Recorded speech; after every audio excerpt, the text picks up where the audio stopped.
Alright, so I have to now get the sides to match up correctly with the carving. So, in order to do that, I just get a flat space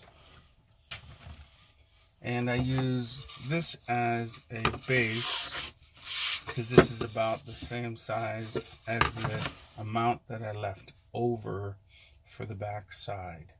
So I take this piece, put it on a flat surface, I take the carving, I put it on top of that, and then I take a piece that will sit on top of that area and put it down. Once I have it down, then I have the basis for basically setting where I want this to sit.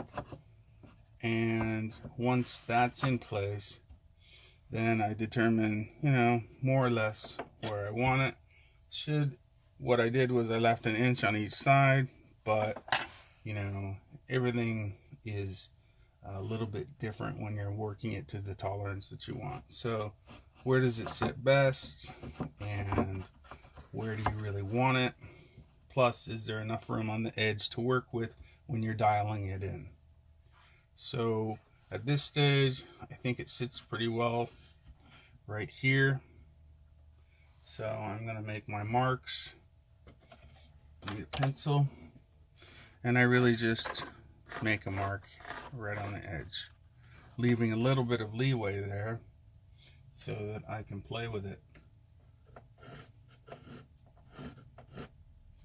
And so now you can see that I've made a mark here, and on this side I've made a mark here.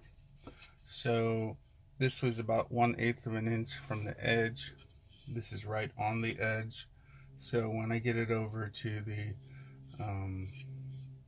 circular saw, I will cut a 45 here, and then I will cut a 45 here and retest it to see what it looks like. And then I will slowly cut a little more until I dial it right in. I leave about a 1/16 of an inch on both sides so that when the frame does go on, it sits on really easily and it can move around because temperature changes throughout the year and this will fluctuate a little bit. So that's enough usually. Alright, I'll do that to the rest of these and get cutting.